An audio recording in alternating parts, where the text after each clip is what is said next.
Hello friends, welcome to SK Barala study. देखिए, इस video में हम प्री बीएसटीसी एग्जाम के दृष्टिकोण से शिक्षण अभिक्षमता यानी कि शिक्षण अभिरुचि के कुछ महत्वपूर्ण क्वेश्चन की प्रैक्टिस करने वाले हैं। और देखिए, टीचिंग एप्टीट्यूड एक ऐसा सब्जेक्ट है जिसकी थोड़ी बहुत प्रैक्टिस कर ली जाए और एकदम सजग होकर ये क्वेश्चन अगर करें तो अच्छे खासे आपको नंबर दिला सकता है। 150 नंबर की आपके टीचिंग एप्टीट्यूड एग्जाम में आएगी, प्री बीएसटीसी एग्जाम में। अच्छी खासी अगर आप थोड़ी बहुत भी इसमें तैयारी कर लेते हैं तो आपके 120 से ज़्यादा नंबर तो आराम से आ जाएंगे। बस क्वेश्चन देखते ही इसका आंसर आपको मिल जाएगा, थोड़ा बहुत इसकी प्रैक्टिस करनी है। तो देखिए, अगर क्वेश्चन 1 की इसमें बात करें, क्या कह रहा है क्वेश्चन फर्स्ट इसमें लगभग हम 30 से ज़्यादा क्वेश्चन की प्रैक्टिस करने वाले हैं। 30 क्वेश्चन लगभग इसमें प्रैक्टिस करेंगे, तो आपको ये अंत तक ज़रूर देखना है। तो देखिए, क्वेश्चन फर्स्ट क्या कह रहा है अपने, कक्षा में एक छात्र द्वारा शरारत के लिए बार बार बेतुके प्रश्न पूछे जाने पर अध्यापक क्या करेगा? क्या हो जाएगा इसका आंसर? मान लीजिए आप एक अध्यापक हैं, आपका कोई छात्र है कक्षा में, वो बार बार क्या कर रहे हैं, बेतुके प्रश्न पूछ रहे हैं शरारत करने के लिए। तो आप क्या करेंगे, उसे डांट कर चुप करा देना चाहिए, या फिर अन्य छात्रों से उसके प्रश्न का उत्तर दिलाना चाहिए, या फिर वैसा ही बेतुका उत्तर देना चाहिए, या फिर तर्क सहित समझाना चाहिए कि उसका प्रश्न बेतुका है। क्या हो जाएगा इसका आंसर? तो देखिए, हो सकता है इसमें आपको एक से अधिक ऑप्शन सही लगे, लेकिन जो सबसे अच्छा ऑप्शन है वो हमें सही करना है। तो देखिए, बार बार बेतुका प्रश्न पूछ रहा है अगर कोई छात्र, तो देखिए उसे तर्क सहित हम समझाएंगे कि वह प्रश्न बेतुका है, ताकि क्या है, दूसरे स्टूडेंट भी समझेंगे कि ऐसे प्रश्न हमारे एग्जाम में काम नहीं आते हैं, या फिर दैनिक जीवन में भी ऐसे प्रश्न कोई काम नहीं आते हैं। तर्क सहित हम समझाएंगे उसको कि वह प्रश्न बेतुका हैं, तो ऐसे बेतुके प्रश्न नहीं पूछे वो, क्योंकि वो शरारत के लिए प्रश्न पूछ रहे हैं। क्वेश्चन सेकंड है, देखिए ये क्वेश्चन क्या होते हैं, आप एक अध्यापक हैं और अध्यापक के नज़रिए से आप स्टूडेंट को किस प्रकार देखते हैं, उस सोच पर आधारित ये प्रश्न होते हैं। तो आपको ये प्रश्न करते समय ये सोचना है कि मैं स्वयं एक क्या है, टीचर हूँ मैं एक, तब जाकर ये क्वेश्चन एकदम सही होंगे। और नकारात्मक नेगेटिव उत्तर तो बिल्कुल भी नहीं देना है इनमें। तो देखिए, क्वेश्चन सेकंड क्या कह रहा है आपने, एक अनुभवी अध्यापक को क्या करना चाहिए, एक अनुभवी अध्यापक को कक्षा की तैयारी में कुछ समय अवश्य देना चाहिए, या फिर कक्षा के लिए किसी तैयारी की आवश्यकता नहीं है। देखिए, ये तो बिल्कुल ही गलत हो जाएगा। 10 साल पहले तैयार की गई पाठ योजनाओं पर निर्भर रहना चाहिए। तो देखिए, ये तो बिल्कुल ही गलत हो जाएगा। 10 साल पहले हो सकता है पैटर्न और थोड़ा हो सकता है, अभी आधुनिक ज़माना आ गया तो थोड़ा समझाने का तरीका हो सकता है, और हो सकता है सिलेबस चेंज हो सकता है, तो ये भी गलत है। कक्षा से पूर्व हमेशा विस्तृत पाठ योजना बनानी चाहिए। तो देखिए, ऑप्शन 1 व ऑप्शन 4 में कोई एक आंसर सही हो सकता है। तो देखिए, कक्षा की तैयारी में कुछ समय अवश्य देना चाहिए, इससे अच्छा आंसर क्या लग रहा है अपने, कक्षा से पूर्व हमेशा विस्तृत पाठ योजना बनानी चाहिए। सबसे अच्छा आंसर हमें क्या लग रहा है, ऑप्शन 4 लग रहा है। तो ऑप्शन 4 अपने एकदम करेक्ट आंसर हो जाएगा। क्वेश्चन थर्ड है, पढ़ाई में ध्यान न देने वाले एक छात्र के धनी घमंडी पिता से उस छात्र की शिकायत करने पर यदि वह पिता आपसे लड़ने लगे तो आप क्या करेंगे? मान लीजिए आपका कोई स्टूडेंट है, उसके पिता एक धनी और घमंडी हैं, वो स्टूडेंट पढ़ाई नहीं करता है, आप उसके पिता से जाकर क्या करते हैं, शिकायत करते हैं, तो पिता उसका आपसे लड़ने लग जाता है एक तरह से, तो आप क्या करेंगे? तो देखिए, उनसे उतनी ही जोर से लड़ेंगे। तो देखिए, ये तो बिल्कुल ही गलत हो जाएगा। चाहे आपकी लड़ने की इच्छा हो रही है, फिर भी ये आंसर हमें नहीं करके आना है। तो देखिए, नकारात्मक उत्तर हमें नहीं देना है। उनके रोब से चुप होकर उस छात्र की शिकायत करना बंद कर देंगे। तो देखिए, ये भी गलत हो जाएगा। अध्यापक क्या होता है, एक आदर्शवादी होता है, ना तो वो कोई गलत काम करता है और ना ही वो करने देता है, तो ये भी अपने गलत हैं, फर्स्ट ही गलत हैं। प्रधानाध्यापक से उस छात्र की विद्यालय से निष्कासित करने की सलाह देंगे, या फिर उसे शांति से समझाने का प्रयास करेंगे। तो देखिए, निष्कासित ये क्या हो गया अपने, ये भी अपने नेगेटिव उत्तर हो गया, ये भी हमें नहीं करना है। तो देखिए, सबसे अच्छा अगर आंसर देंगे इसमें, तो उसे शांति से समझाने का प्रयास करेंगे कि आपका बेटा पढ़ाई के प्रति ध्यान नहीं दे रहा है और आप भी इसकी पक्ष ले रहे हैं, तो हो सकता है आपके बच्चे का भविष्य एक तरह से खतरे में है। उसको शांति से समझाने का प्रयास करेंगे घमंडी पिता को। तो ये अपने ऑप्शन 4 हो जाएगा इसका करेक्ट आंसर। क्वेश्चन 4 है, आपके विद्यालय के वरिष्ठ अध्यापकों में से आप किसे अधिक सम्मान देंगे? तो देखिए आपके विद्यालय में वरिष्ठ अध्यापक हैं, तो आप सबसे अधिक किसे सम्मान देंगे? जो आकर्षक व्यक्तित्व का धनी हो, या फिर जो आपसे विशेष रूप से व्यवहार करता है, या फिर जो सबसे वरिष्ठ हो और प्रधानाध्यापक के पद पर शीघ्र पदोन्नति प्राप्त करने वाला हो, या फिर जो न्यायप्रिय हो तथा पक्षपात रहित व्यवहार करता हो। तो देखिए हम किससे अपने ज़्यादा सम्मान देंगे? तो देखिए जो आकर्षक व्यक्तित्व धनी हो, देखिए धन का तो अपने अध्यापक में कोई काम ही नहीं है, तो ये तो गलत हो जाएगा। जो आपसे विशेष रूप से अच्छा व्यवहार रखता है उससे हम करेंगे। तो एक तरह से ये हो गया अपने पक्षपात वाला व्यवहार, क्योंकि जो हमसे अच्छा व्यवहार रख रहा है उससे ही हम रखेंगे, तो ये क्या हो जाएगा? पक्षपात वाला व्यवहार। तो ये भी गलत है। जो वरिष्ठ हो और जो जल्द प्रधानाचार्य बनने वाला हो, तो उससे करेंगे तो हो सकता है ये अपने स्वार्थ की भावना है, स्वार्थ भावना इसमें लग रही है कि वो प्रिंसिपल बनने वाला है, तो उससे हम अच्छा व्यवहार रखें, तो ये भी गलत है। तो सबसे अच्छा उत्तर क्या हो जाएगा? जो न्यायप्रिय हो और पक्षपात रहित व्यवहार करता हो उससे हम अच्छा व्यवहार रखेंगे। ऑप्शन 4 करेक्ट आंसर हो जाएगा। क्वेश्चन 5 पे, आपको शिक्षण की सबसे उत्तम विधि कौन सी लगती है? पाठ्य पुस्तकों द्वारा, उपकरणों द्वारा, पर्यटन द्वारा, या फिर भाषण द्वारा? क्या हो जाएगा इसका आंसर? देखिए इन चारों ऑप्शन में अगर देखें तो उपकरण द्वारा भी सही है, पाठ्य पुस्तक द्वारा भी सही है, भाषण द्वारा भी सही है और पर्यटन द्वारा भी सही है, लेकिन सबसे अच्छा उत्तर अगर देखें तो देखिए भाषण विधि अपने सर्वमान्य विधि है। कोई भी हो, अगर चाहे उपकरण द्वारा हम पढ़ा रहे हैं फिर भी उसको भाषण दे के पढ़ाना ही पड़ेगा, चाहे हम पाठ्य पुस्तक के द्वारा पढ़ा रहे हैं फिर भी लेक्चर स्टूडेंट को देना ही पड़ेगा, विस्तार पूर्वक समझाने के लिए भाषण तो देना ही पड़ेगा। चाहे हम पर्यटन के द्वारा उनको समझाने का प्रयास कर रहे हैं फिर भी पर्यटन में भी अपने क्या आता है? भाषण विधि आ जाती है, क्योंकि देखिए भाषण एक सर्व विधि में शामिल है, सभी में शामिल होता है। तो अपने क्या है? ऑप्शन 3 हो जाएगा इसका करेक्ट आंसर। इसमें ऑप्शन के हिसाब से हम सही कर रहे हैं, बाकी कोई और ऑप्शन होता है इससे बेटर तो वो भी सही कर सकते हैं, लेकिन ऑप्शन के हिसाब से ये अपने ऑप्शन 3 इसका सही आंसर है। क्वेश्चन 6 है, शिक्षक छात्रों के आदर का पात्र बन सकता है। कब बन सकता है? यदि वह विद्वान हो, वह विद्यार्थियों को पढ़ाने की कला में पारंगत हो, उसमें छात्र हित की भावना सर्वोपरि हो, या फिर वह समृद्ध परिवार से संबंध रखता हो। देखिए समृद्ध परिवार से संबंध रखें या फिर गरीब परिवार से संबंध रखें, इसका तो कोई लेना देना नहीं है। अपने छात्रों में आदर पाना है तो क्या करना पड़ेगा? अच्छे से पढ़ाए, एकदम मनोरंजनात्मक रूप से विद्यार्थी को पढ़ाए, खेल खेल में पढ़ाए, तो क्या है? अपने आदर पा सकता है। तो वह विद्यार्थियों में पढ़ाने की कला में अगर पारंगत होगा तो क्या है? वह अच्छा आदर पाएगा विद्यार्थियों में, अध्यापक। क्वेश्चन 7 है, अध्यापक को अपने विषय का पूर्ण ज्ञाता होना चाहिए। क्यों होना चाहिए अपने विषय का पूर्ण ज्ञाता? मान लीजिए आप गणित के अध्यापक बन गए, गणित के, तो आप गणित के पूर्ण ज्ञाता ही नहीं है तो अध्यापक के नाते आप विद्यार्थियों को क्या पढ़ाएंगे? जब आपको ही पूरी गणित नहीं आती है तो आप बच्चों को क्या पढ़ाएंगे? उनका भविष्य अंधकार में ले जाएंगे आप। तो देखिए अध्यापक को विषय का पूर्ण ज्ञाता होना चाहिए। क्यों होना चाहिए? उसमें आत्मविश्वास जागृत होता है, बिल्कुल होता है आत्मविश्वास जागृत। उसे शिक्षण कार्य में सहायता मिलती है, बिल्कुल मिलती है। वह कक्षा में अनुशासन बना रखने में सफल होता है, तो देखिए ये भी थोड़ा थोड़ा सही है। उसे पदोन्नति का अवसर सुलभ हो जाता है, तो देखिए ये भी कुछ हद तक सही है, लेकिन ये सबसे इसमें देखें तो सबसे खराब आंसर ये कह सकते हैं। लेकिन देखिए 3 ऑप्शन हमें सही लग रहे हैं, लेकिन तीनों में भी सबसे अच्छा आंसर क्या है? विषय का अगर उसे पूर्ण ज्ञान होगा तो उसे शिक्षण काम करवाने में उसको क्या मिलेगी? सहायता मिलेगी। शिक्षण कार्य सबसे महत्वपूर्ण है अध्यापक का, तो ऑप्शन 2 हो जाएगा इसका करेक्ट आंसर। क्वेश्चन 8 है, आजकल शिक्षक ट्यूशन करते हैं। क्यों करते हैं शिक्षक ट्यूशन? इस प्रकार वे अपने आप को व्यस्त रखते हैं, धन लोलू पता बढ़ गई है, या फिर उसका वेतन कम है, या फिर उसके ज्ञान में अभिवृत्ति होती है। तो देखिए ज्ञान में अभिवृत्ति अपने ट्यूशन से नहीं होती है। अपने आप को व्यस्त वो विद्यालय में भी रख सकता है, ये भी गलत है। वेतन भी एक अच्छा खासा वेतन मिल जाता है, तो ये भी गलत है। उसको धन कमाने की लालसा बढ़ गई है, तो अपने धन लोलुपता बढ़ गई है। ऑप्शन 7 हो जाएगा इसका करेक्ट आंसर।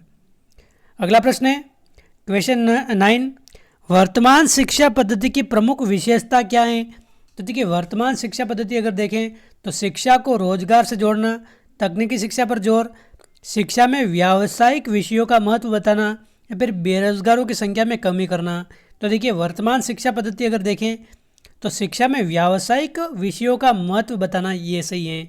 ऑप्शन 3 हो जाएगा इसका करेक्ट आंसर। देखिए शिक्षा को रोजगार से जोड़ना ये भी सही हो सकता है, लेकिन क्या है अपने शिक्षा में व्यावसायिक विषय अगर हम पढ़ाएंगे तो हो सकता है बच्चा आत्मनिर्भर बने और बड़ा होकर खुद भी एक व्यवसाय अपना बना सकता है। तो ये सही आंसर है। सबसे अच्छा उत्तर है अपना ऑप्शन 3 होगा इसका, और उसके बाद अपने ऑप्शन 2 सबसे अच्छा आंसर है, लेकिन ऑप्शन 3 इसमें दे रखा है तो यही हम करेंगे। क्वेश्चन 10 है, आप एक छात्र को ट्यूशन पढ़ाते हैं, वह परीक्षा में असफल हो जाता है तो आपकी प्रतिक्रिया क्या होगी? मान लीजिए आप किसी छात्र को ट्यूशन कराते हैं और वो परीक्षा में असफल हो जाता है तो आपकी क्या प्रतिक्रिया होगी? देखिए ट्यूशन पढ़ाना एक कानूनन अपराध है। अगर आप सरकारी शिक्षक हैं तो ट्यूशन आप नहीं पढ़ा सकते हैं। अपने आरटी आप जब रीट की तैयारी करेंगे तो आप पढ़ेंगे आरटी में एक धारा है उसमें ट्यूशन वर्जित कर रखा है, शिक्षक ट्यूशन नहीं पढ़ा सकते। तो देखिए फिर भी ऐसा क्वेश्चन आ जाए अपने एग्ज़ाम में तो हमें तो इसका आंसर करना ही पड़ेगा, कोई इलाज नहीं है। तो अगर किसी छात्र को हम ट्यूशन पढ़ाते हैं वो असफल हो जाता है तो हम क्या करेंगे? परीक्षा में अंक बढ़वाने का प्रयास करूंगा। देखिए ये तो पक्षपात पूर्ण व्यवहार हो गया, क्योंकि जो आपके पास ट्यूशन आता है उसके आप अंक बढ़ा रहे हैं और दूसरे के नहीं बढ़ा रहे हैं, तो ये तो गलत हो गया। पक्षपात तो हमें करना ही नहीं है, भले ट्यूशन आता हो नहीं आता हो। अपनी कोई जिम्मेदारी न समझते हुए छात्र को उसके हाल पर छोड़ दूंगा, तो ये भी गलत है। छात्र की ओर अधिक परिश्रम करूंगा या फिर छात्र के अभिभावक को समझाकर उसे शांत कर दूंगा। तो देखिए अभिभावक का तो इसमें कोई रोल ही नहीं है। छात्र असफल हो रहा है तो छात्र के ऊपर ही हम अधिक परिश्रम करेंगे तो वो क्या होगा? वो सफल हो जाएगा। तो ऑप्शन 3 हो जाएगा इसका सही आंसर। क्वेश्चन 11 है, एक विद्यालय को किस प्रकार के जीवन स्तर की आकांक्षा रखनी चाहिए? क्या हो जाएगा इसका आंसर? एक विद्यालय अध्यापक को किस प्रकार की जीवन स्तर की आकांक्षा रखनी चाहिए? उच्च मध्यम आय वर्ग के समान, उसके पास के धनी व्यापारी जैसा, डॉक्टर इंजीनियर जैसे व्यवसायियों के समान, या फिर जीवन की मूलभूत आवश्यकताओं को सुविधापूर्वक पूर्ण कर सकने वाला। तो देखिए एक अध्यापक का मतलब ही क्या होता है? सादा जीवन और उच्च विचार। जीवन तो सादा होता है लेकिन विचार क्या होते हैं? उच्च होते हैं। तो देखिए जीवन की मूलभूत आवश्यकता पूरी हो जाए और अपने एकदम सादा जीवन बिता सके, ऐसी आकांक्षा रखनी चाहिए। तो ऑप्शन 4 हो जाएगा इसका करेक्ट आंसर। देखिए मूलभूत आवश्यकता का मतलब क्या होता है? अपने जैसे भी मूलभूत आवश्यकता रोटी, कपड़ा, मकान, बच्चों की शिक्षा, घर में जो काम आ रहे हैं जैसे शादी और भी जो कोई फंक्शन है वो पूरे हो जाए, तो क्या है अपने ये मूलभूत आवश्यकता है। मूलभूत आवश्यकता का मतलब ये नहीं है कि एक तरह से मैं BMW लेके घूमूं, वो अपने अध्यापक की मूलभूत आवश्यकता में नहीं आता है, क्योंकि अध्यापक का वेतन ही इतना होता है कि वो मूलभूत आवश्यकता पूरी कर सके। आप ट्यूशन पढ़ा रहे हैं तो अलग बात है, बाकी अपना ऑप्शन 4 इसका करेक्ट आंसर है। लेकिन ट्यूशन क्या है अपने वर्जित है सरकारी शिक्षक के लिए। क्वेश्चन 12 है, एक अच्छे अध्यापक के लिए क्या अपेक्षित है? तो देखिए अध्यापक के लिए क्या अपेक्षित है? विद्यार्थियों को पढ़ाने में निपुण होना चाहिए, बिल्कुल होना चाहिए।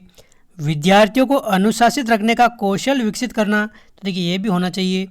केवल विषय से संबंधित कार्य में रुचि लेना, तो देखिए यहाँ पर केवल लिखा है, केवल विषय से संबंधित कार्य में रुचि लेना, यानी कि आप हिंदी के अध्यापक हैं तो हिंदी से संबंधित काम में ही रुचि लेंगे। तो देखिए यहाँ पर ये लिमिट में बांध दिया है, इस ऑप्शन में केवल दे दिया, तो ये तो सरासर गलत हो जाएगा, क्योंकि अध्यापक क्या होता है? सर्वगुण संपन्न होता है, यानी कि वो शैक्षणिक गतिविधियाँ जैसे खेल हो गया, अन्य कोई कार्यक्रम है जैसे अपने वार्षिक उत्सव हो गया, सब में भाग लेगा, केवल अपने विषय को पढ़ाने के अलावा भी सब काम करेगा। तो ये तो गलत हो गया आपने बिल्कुल ही। अपने विषय के अतिरिक्त किसी कला अथवा साहित्यिक गतिविधियों आदि में रुचि लेना, तो देखिए अपने विषय में तो रुचि लेना ही लेना, लेकिन कला और साहित्यिक जो भी गतिविधियाँ हो रही हैं उसमें भी रुचि लेना, शैक्षिक गतिविधियाँ, खेल इत्यादि में भी रुचि लेना, ये अपेक्षित है अपने अध्यापक के लिए। बाकी देखिए फर्स्ट ऑप्शन भी सही है, सेकंड भी सही है, लेकिन मैंने क्या कहा है, जो सबसे अच्छा ऑप्शन है वो हमें चुनना है इनमें। तो ऑप्शन 4 इसका एकदम सही और सटीक आंसर हो जाएगा। क्वेश्चन 13 है, एक विद्यार्थी गृह कार्य देरी से करता है तो अध्यापक को क्या करना चाहिए? तो देखिए होमवर्क अगर देरी से कर रहा है तो क्या करना चाहिए हमें? उसका कार्य स्वीकार न करे। तो देखिए ये तो नेगेटिव उत्तर है, गलत है अपने। कार्य स्वीकार तो कर ले लेकिन उसका मूल्यांकन में अंक कम कर दे। तो देखिए अंक कम करना ये तो है सरासर गलत हो गया। जो उसकी योग्यता है उसके अनुसार तो उसको अंक देना ही पड़ेगा। विलंब का कारण जानकर तय करे कि क्या करना उचित रहेगा या फिर उसे किसी प्रकार का दंड जुर्माना देकर कार्य स्वीकार कर ले। तो देखिए ये भी गलत है, ये हो जाएगा सही आंसर। विलंब का कारण जानकर तय करेंगे कि उसका क्या उचित काम करेंगे उसके लिए।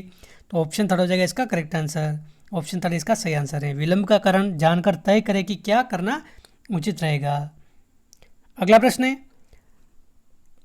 एमए बीएड उपाधि प्राप्त एक अध्यापक को विद्यालय में अस्थायी नियुक्ति मिल जाने पर उसके लिए अब कुछ पढ़ने लिखने की आवश्यकता नहीं है या फिर केवल शिक्षण विधियों एवं अध्यापन व्यवहार संबंधित ज्ञान प्राप्त करने की आवश्यकता है या फिर केवल अपने विषय की पाठ्य पुस्तकों पर अधिकार करने की आवश्यकता है या फिर अपने विषय तथा शिक्षा शास्त्र से संबंधित ज्ञान को अद्यतन का मतलब अप टू डेट यानी कि एक तरह से आधुनिक विचारधारा करने की आवश्यकता है। अद्यतन का मतलब क्या है? वर्तमान में क्या क्या चल रहा है उसको बोलते हैं अद्यतन, अप टू डेट। तो देखिए क्या हो जाएगा, आपने एमए और बीएड की उपाधि धारण कर ली तो देखिए आपकी विचारधारा कुछ अलग है, हो सकता है आपको लग रहा होगा बस टीचर बनकर आगे बिल्कुल भी नहीं पढ़ेंगे, जीवन आराम से बिताएंगे। तो देखिए कुछ पढ़ने लिखने की आवश्यकता नहीं है, आपके मन में भले कुछ भी चल रहा है लेकिन ये ऑप्शन इसका गलत होगा, ये हमें करना ही नहीं है। केवल शिक्षण विधियों यहाँ पर केवल एक लिमिट में बांध दिया है तो ये भी गलत हो गया। केवल अपने विषय की पाठ्य पुस्तकों पर अधिकार करेंगे तो देखिए ये भी गलत है। केवल मतलब एक लिमिट में, तो अपने अध्यापक को बिल्कुल बंधना ही नहीं है। ऑप्शन 4 हो जाएगा करेक्ट आंसर। अपने विषय तथा शिक्षा शास्त्र से संबंधित ज्ञान को अद्यतन यानी कि अप टू डेट करने की आवश्यकता है। तो ऑप्शन 4 हो जाएगा इसका करेक्ट आंसर। नित्य नई नई खोजें होती रहती हैं तो उसको अप टू डेट करना भी जरूरी है। ऑप्शन 4 हो जाएगा इसका करेक्ट आंसर। क्वेश्चन 15 है, कक्षा में पढ़ाते समय अध्यापक को निम्नलिखित में से किस योग्यता स्तर के विद्यार्थी को ध्यान देना चाहिए, ध्यान में रखना चाहिए। तो देखिए कक्षा में हम पढ़ा रहे हैं तो किस योग्यता स्तर के विद्यार्थी का हम ध्यान रखेंगे? कमज़ोर विद्यार्थी, औसत, सबसे अच्छे या फिर सभी विभिन्न स्तर के विद्यार्थी। तो देखिए कक्षा में कमज़ोर विद्यार्थी भी होते हैं, औसत भी होते हैं, उच्च बुद्धि लब्धि वाले भी होते हैं, तो हमें सबको साथ में लेकर चलना है, सभी विभिन्न स्तर वाले। ऑप्शन 4। क्वेश्चन 16, स्वाभाविक है कि प्रत्येक अध्यापक को कुछ छात्र अच्छे लगते हैं और कुछ बुरे लगते हैं। तो देखिए उसे हम क्या करेंगे, प्रिय छात्रों को परीक्षा में अंक देते समय उदारता बरतनी चाहिए।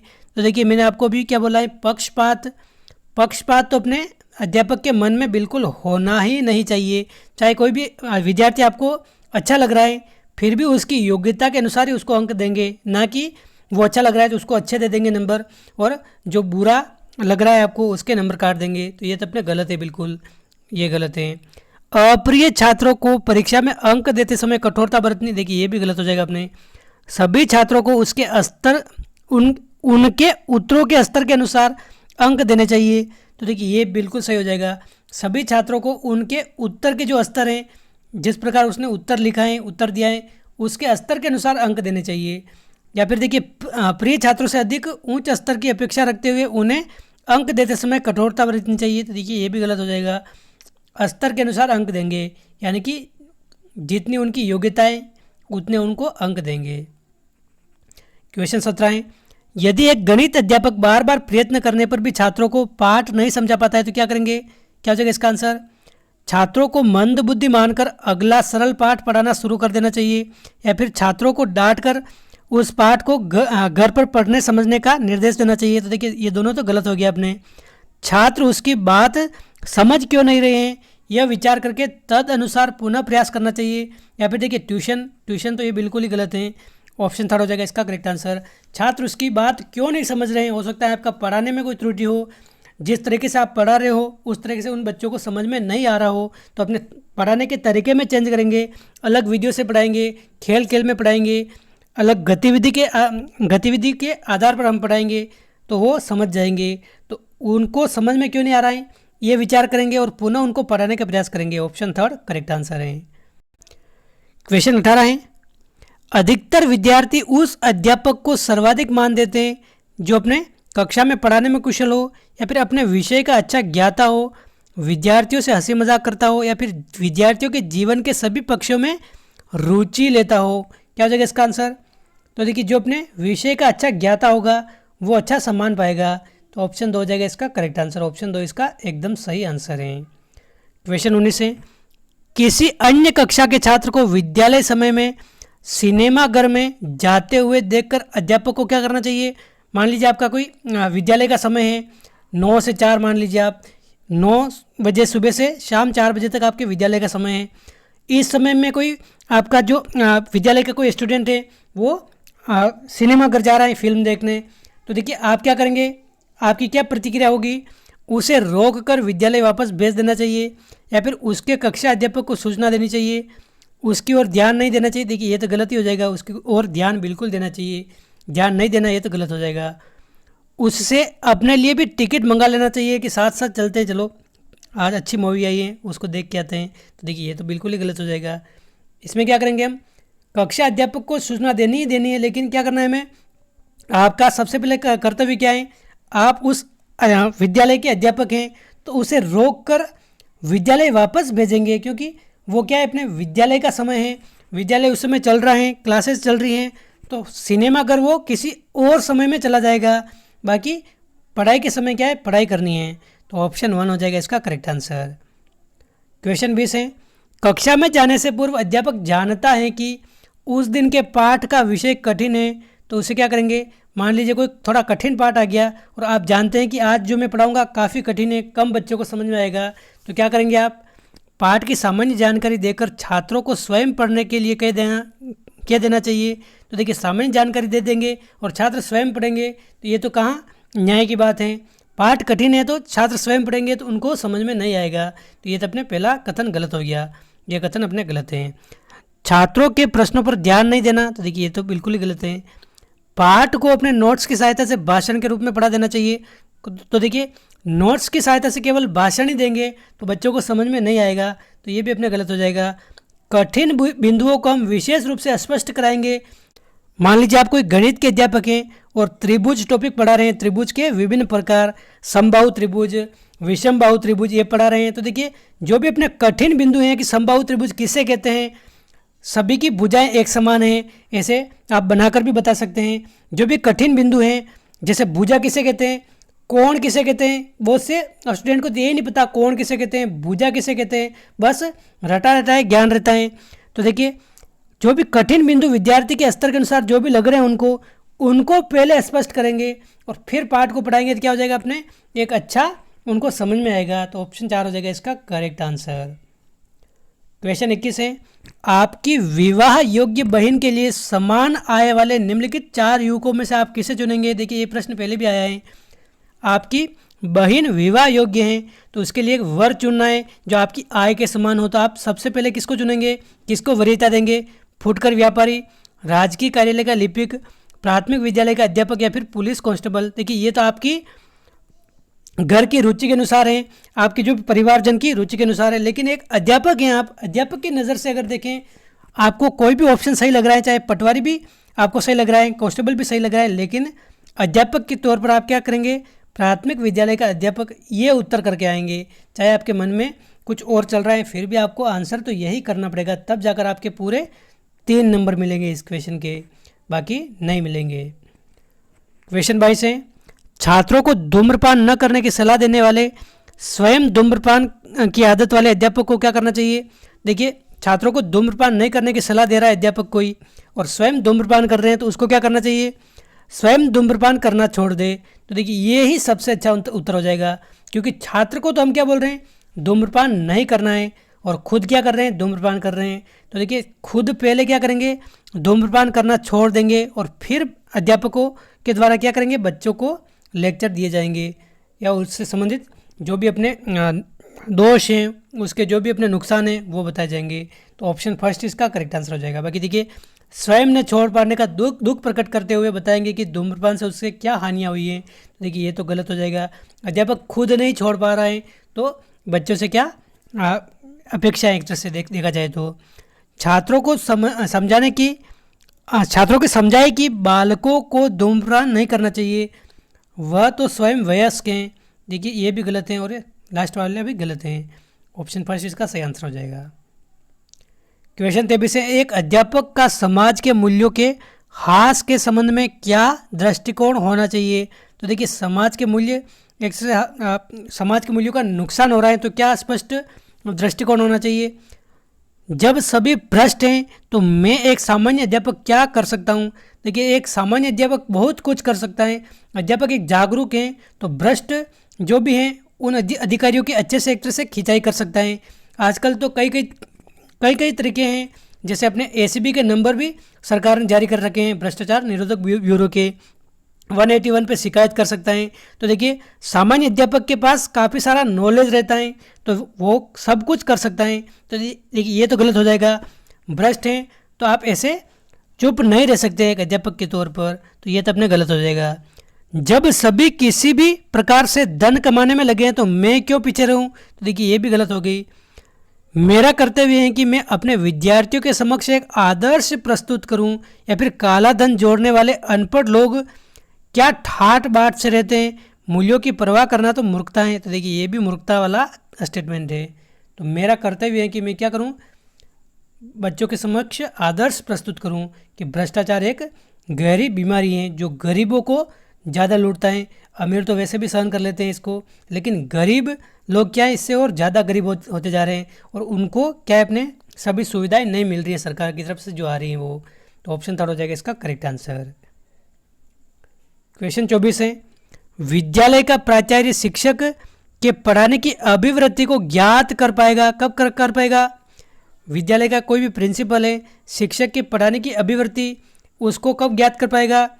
शिक्षक की शारीरिक व मानसिक अभिरुचि के द्वारा, उसकी शैक्षणिक योग्यताओं का आकलन करके, शिक्षण कक्ष में उसके सर्वांगीण सक्रियता के आधार पर, या फिर उसके वेतन मान या फिर परिलब्धियों के आधार पर। तो देखिए क्या हो जाएगा इसका आंसर। तो देखिए शिक्षण कक्ष में उसकी सर्वांगीण सक्रियता के आधार पर उसकी अभिवृत्ति ज्ञात की जा सकती है। ऑप्शन थर्ड हो जाएगा इसका करेक्ट आंसर। और देखिए ये अगर ऑप्शन नहीं होता तो इसका आंसर क्या हो जाता है, ऑप्शन फर्स्ट हो जाएगा इसका करेक्ट आंसर। बाकी ऑप्शन थर्ड इससे भी अच्छा आंसर है, ऑप्शन थर्ड इसका सही आंसर हो जाएगा। अगला क्वेश्चन है क्वेश्चन 25, समाज में फैली हुई ऊंच नीच की भावना के प्रति अध्यापक का क्या दृष्टिकोण होना चाहिए। तो देखिए समाज में आजकल ऊंच नीच की भावना काफ़ी फैली हुई है, खास तौर पर ग्रामीण परिवेश में ये भावना काफ़ी ज़्यादा है। तो अध्यापक को क्या करना चाहिए, मैं भी समाज का एक अंग हूँ और वर्तमान समाज व्यवस्था को मानता हूँ। तो देखिए ये तो गलत हो जाएगा, ये तो गलत हो जाएगा। अध्यापक को क्या करना चाहिए, एक तरह से इसको दूर करने, इस बुराई को दूर करने का प्रयास करना चाहिए। तो देखिए मुझे इस सामाजिक बुराई को दूर करने का प्रयत्न करना चाहिए, ये बिल्कुल सही हो जाएगा। मेरा कार्य तो विद्यालय में पढ़ाना है, मैं इस चक्कर में क्यों पढ़ूं। तो देखिए ये तो बिल्कुल ही गंदा आंसर है। मुझे तो केवल इसका ध्यान रखना चाहिए कि मैं अपने व्यवहार में ऊंच नीच का अंतर न करूं। तो देखिए ये भी गलत है, ये भी हम ध्यान रखेंगे और ये भी प्रयास करेंगे कि ये बुराई कैसे दूर हो। ऑप्शन दो हो जाएगा इसका सही आंसर। क्वेश्चन 26 है, अध्यापक प्रशिक्षण का मुख्य उद्देश्य क्या होना चाहिए। देखिए अध्यापक प्रशिक्षण का मतलब क्या होता है, जो अपने बीएड और बीएसटीसी होती हैं 2 साल की, उसको ही बोलते हैं अपने अध्यापक प्रशिक्षण।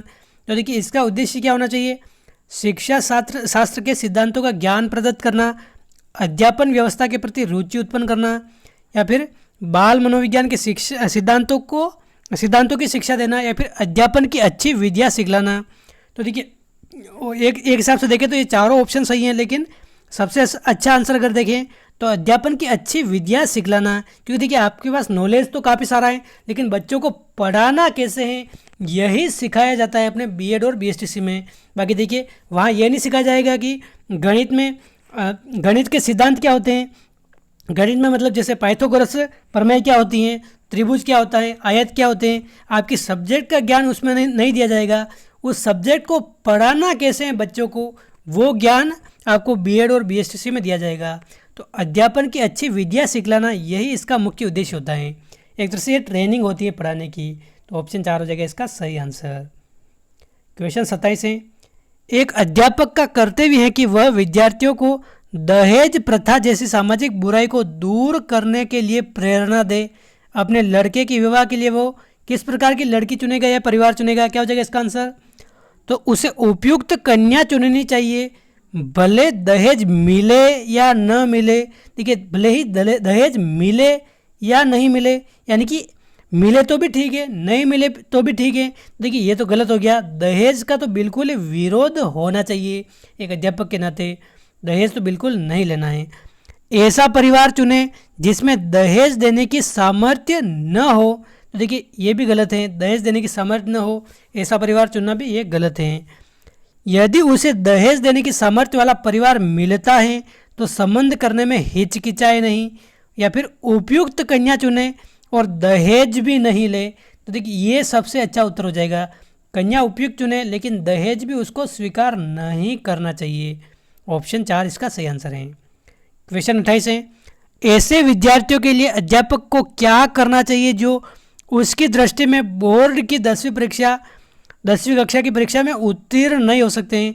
तो देखिए, ऐसे अध्यापक को ऐसे विद्यार्थियों के लिए क्या करना चाहिए जो 10वीं की कक्षा में उत्तीर्ण नहीं हो सकते। तो क्या हो जाएगा इसका आंसर? उन्हें पासबुक या कुंजियों की सहायता लेने की सलाह दे, या फिर परीक्षा के समय नकल करने की सहायता करें, नकल में सहायता करें। देखिए, ये तो बिल्कुल ही गलत है। अपने उन्हें ऐसे सरल अध्यायों का प्रारंभिक ज्ञान प्रदान करें जिन पर परीक्षा में बहुधा प्रश्न पूछे जाते हैं, या फिर उन्हें पढ़ाई छोड़ कोई रोजगार तलाश करने की सलाह दें। देखिए, ये भी गलत हो जाएगा। क्या हो जाएगा इसका सही आंसर, सटीक आंसर? तो देखिए, जो भी अपने सरल अध्याय हैं, सरल पाठ हैं जो आसानी से समझ में आ जाएंगे, उन पाठ को पढ़ने की सलाह दें। वो अच्छे से पढ़ाए उनको, ताकि कम से कम वो पास तो हो जाए उस कक्षा में। उन्हें ऐसे सरल अध्याय का प्रारंभिक ज्ञान प्रदान करें जिन पर परीक्षा में बहुधा प्रश्न पूछे जाते हैं। तो ऑप्शन 3 हो जाएगा इसका सही आंसर। क्वेश्चन 29 है, कक्षा में पढ़ाते समय विद्यार्थियों को प्रश्न पूछने का अवसर देने के विषय में आपकी क्या राय है? देखिए, कभी कभी विद्यार्थी कक्षा में क्या करते हैं, प्रश्न पूछते हैं। तो इस संबंध में आप क्या करेंगे, आपकी क्या राय है एक अध्यापक के तौर पर? यह पाठ्यक्रम पूरा करने में बाधक बनता है। देखिए, ये तो बिल्कुल ही गलत है। अध्यापक के प्रति अगर किसी पाठ के प्रति अगर बच्चे की जिज्ञासा है तो उसको ज़रूर पूछना चाहिए, ताकि वो जिज्ञासा शांत हो और अच्छे अच्छे प्रश्न के माध्यम से अगर कोई दूसरा बच्चा भी वो उसके पूछने की लालसा है तो वो भी सीखे।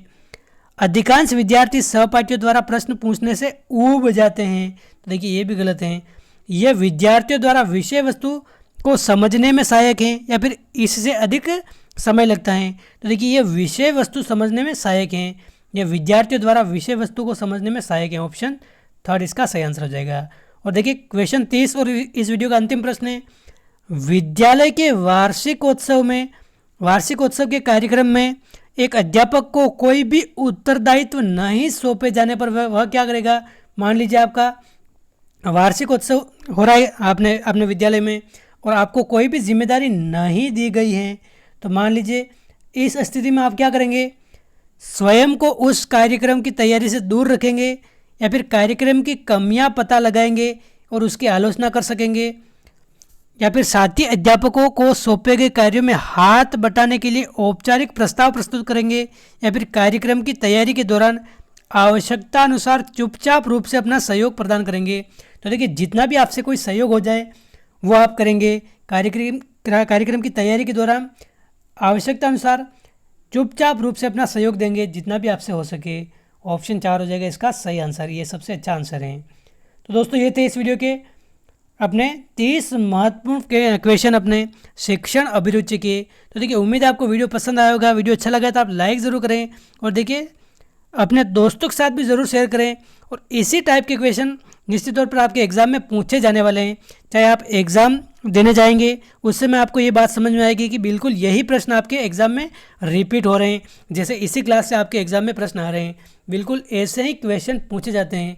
आप विश्वास कीजिए और इनकी प्रैक्टिस कीजिए, बार बार इनकी प्रैक्टिस कीजिए। और कुछ समझ में नहीं आया तो आप कमेंट करके भी बता सकते हैं। तो दोस्तों, इस वीडियो में बस इतना ही। मिलते हैं अगले वीडियो में। जय हिंद, जय भारत।